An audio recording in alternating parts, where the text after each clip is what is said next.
Today we are going to solve exercise 3.4. Chapter is linear equations in two variables, class 9th mathematics. Question is, give the geometric representation of y equal to 3 as an equation.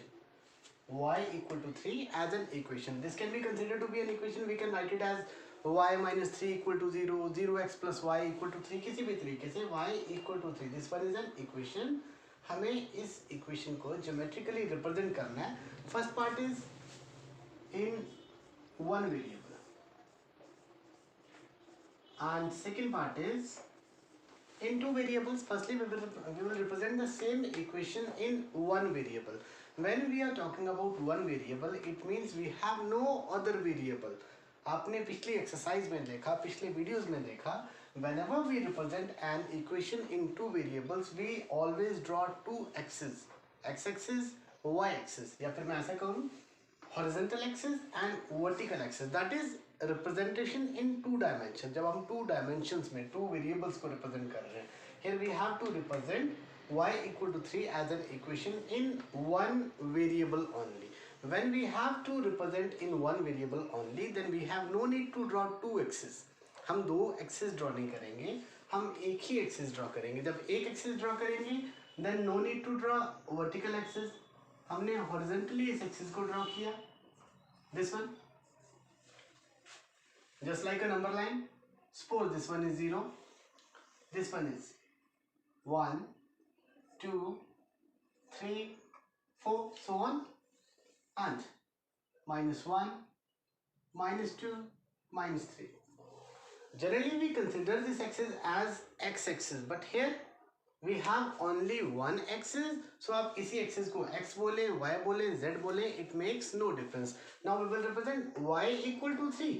अगर सिर्फ x equal to 3 होता तब भी हम same axis draw करते. अगर z equal to 3 होता one variable में तब भी हम same ही axis draw करते. Here y equal to 3 in one variable. So this one is 3.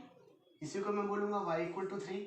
We have only one axis, so हम बोलेंगे this is the geometric representation of y equal to 3 in one variable. Now same question, but second part is geometric representation of y equal to 3 in two variables.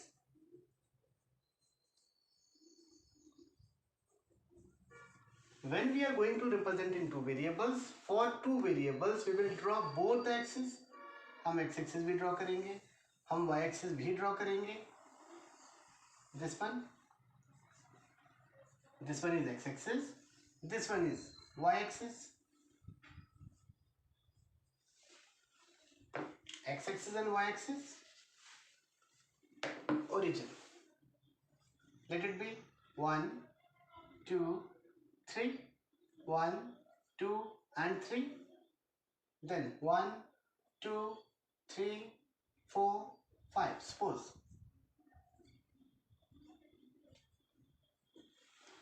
हमने दोनों axis draw की. This one is origin.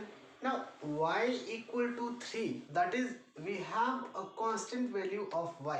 हमारे पास y की एक fix value है 3. y equal to 3, y की value इस axis पे होती, यू नो वेरी वेल. आपने पढ़ा पिछली एक्सरसाइज में भी, पिछले वीडियोस आपने देखे. y की जो पॉजिटिव वैल्यू होगी वो ओरिजिन से ऊपर वर्टिकल इस एक्सिस पे होगी. Now y equal to 3, that is value of y is fixed. आपने ये याद रखना है, whenever we have a fixed value of y, हमने y की वैल्यू को लेके एक लाइन ड्रॉ करनी है, यहाँ पे ग्राफ प्लॉट करना है. जब भी y की वैल्यू फिक्स होगी, आपने जो लाइन ड्रॉ करनी है that is always parallel to x axis. ध्यान रखेंगे, whenever we have a constant value of y, then the line drawn is always parallel to x axis. यहाँ जो y equal to 3 से हम लाइन ड्रॉ करेंगे, that line will be parallel to x axis. ये x axis है, इसके parallel हमारी line draw होगी. Whenever we have a constant value of x, जब x की वैल्यू कांस्टेंट हो जाए, that time the line drawn is parallel to y axis. ये आगे आप देखेंगे, जब y की वैल्यू कांस्टेंट है तब लाइन x axis के पैरेलल होगी, और जब x की वैल्यू कांस्टेंट होगी that time the line will be parallel to y axis. ध्यान रखेंगे आपका. अब इसी को प्रैक्टिकली अगर आपने समझना है, this one is y equal to 3. इस पॉइंट पे y की वैल्यू 3 है. सपोज मैंने एक और पॉइंट ड्रॉ किया, एक और पॉइंट ड्रॉ किया, एक और पॉइंट ड्रॉ किया. मैंने डिफरेंट पॉइंट्स यहाँ पे कंसिडर किए। अब इस पॉइंट पे x की वैल्यू 1 है, 1 के सामने, इस पॉइंट पे x की वैल्यू 2 है, ये 2 के सामने, इस पॉइंट पे x की वैल्यू है 3, ये 3 के सामने है। But what about the value of y? इन सारे के सारे पॉइंट्स पे, ये सारे पॉइंट्स किसके सामने हैं? y इक्वल टू 3 के। This one is y equal to 3। इसका मतलब इन सारे के सारे पॉइंट्स पे y की वैल्यू फिक्स है, दैट इज 3। अब इनको अगर मैं ज्वाइन करता हूँ, this one is y equal to 3, इसी को मैं इस साइड भी एक्सटेंड कर देता हूँ। So this line is y equal to 3, मैंने ये ड्रॉ कर दिया। Now this one is a geometric representation of y equal to 3 in 2 variables. यहाँ पे हमने 2 वेरिएबल्स में रिप्रेजेंटेशन कर दी। फिर से ध्यान देंगे आप, we have a constant value of y, that's why the line drawn is parallel to x axis. This one is x axis, x axis के पैरेलल हमने यहाँ से लाइन ड्रॉ कर दी। First question. Now second question.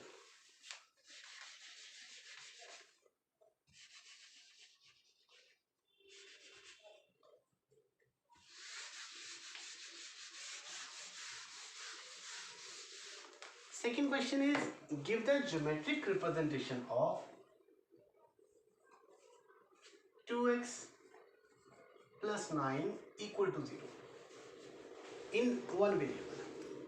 जब इसे हम ड्रॉ करेंगे, रिप्रेजेंट करेंगे वन वेरिएबल में, here x is the variable, but in order to represent the same, जब इसे हमें रिप्रेजेंट करना है तो we need the value of x। Now how to calculate the value of x? One variable, एक ही axis हमने draw की, पहले x की वैल्यू कैलकुलेट कर लेंगे। 2x plus 9 equal to 0 according to question, this one। Now x को calculate करने के लिए इसी 9 को अगर मैं यहाँ नहीं, मैं यहाँ लिखता हूँ, it will be -9। Now 2x means 2 multiply x, it means multiply वाली टर्म को रिमूव करूँगा तो कैसे करूँगा? डिवाइड करूँगा, यहाँ पे भी 2 से, यहाँ पे भी 2 से, 2 से डिवाइड करेंगे, 2 कैंसिल हो जाएगा, it will be -9/2। जिनको ये कॉन्सेप्ट थोड़ा मुश्किल लगा समझने में, वो ये याद रखें कि 2 यहाँ मल्टीप्लाई हो रहा था, यहाँ शिफ्ट किया तो डिवाइड हो गया। Now x equal to -9/2। -9/2 means 9 को 2 से डिवाइड करेंगे, इट विल बी -4.5। याद रखेंगे x की वैल्यू कितनी आ रही है? -4.5।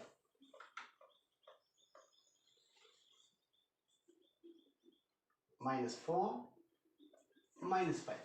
Now -4.5 means this one is -4, this one is -5, -4 और -5 के बीच जो पॉइंट होगा, this one is -4.5। इस पॉइंट को हम बोलेंगे -4.5। Now you can write it as x equal to -9/2। मैं इसी पॉइंट को लिख सकता हूँ x equal to -9/2, और या फिर आप इसी को कह सकते हैं 2x plus 9 equal to 0।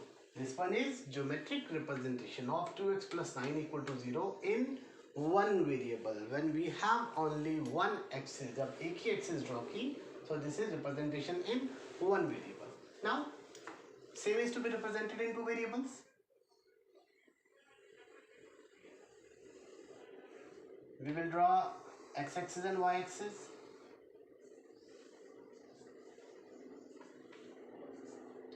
Origin 1 2 3 4, then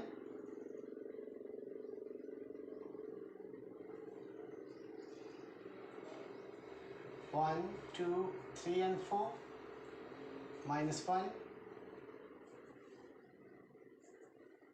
-2 -3 -4 -5। 2x plus 9 equal to 0, इसको रिप्रेजेंट करेंगे अगेन। जब x कैलकुलेट करेंगे x will be -4.5। now x -4.5, this one is x axis, y axis, negative values of x, this one is, these are negative values of x। जब negative values हैं, -4.5 means -4 और -5 के बीच, this one is -4.5। Now we have constant value of x equal to -4.5। Value of x is constant.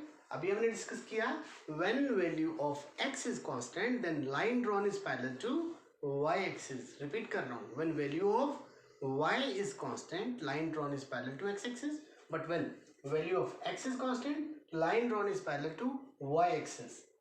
x की value constant है तो line y axis के parallel, this one is y axis, इसके parallel line draw होगी।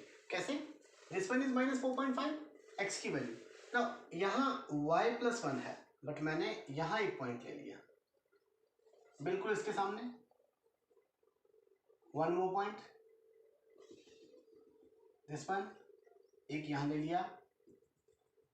I consider 1 2 3 4 different points, मैंने अलग अलग points लिए। अब यहाँ पे इस पॉइंट पे y की value 1, here value of y is 2, here value of y is 3, but what about the values of x? x की वैल्यू इन सारे पॉइंट्स पे क्या होगी हमें देखना है। x एक्सिस पे ये सारे पॉइंट्स -4.5 के सामने हैं, दैट्स वाई अगर मैं इनको ज्वाइन करता हूँ ये सारे के सारे पॉइंट्स x = -4.5 को रिप्रेजेंट कर रहे हैं, -4।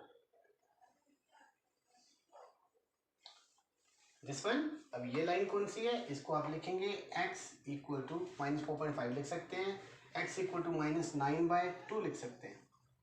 और सेम इज द केस, आप इसको ऐसा करेंगे as given in the question, 2x + 9 = 0। ये जो लाइन है इसकी इक्वेशन है 2x + 9 = 0। This one is question number 2 of exercise 3.4 and with this video or chapter number 3, that is linear equations in two variables, is complete. Thank you.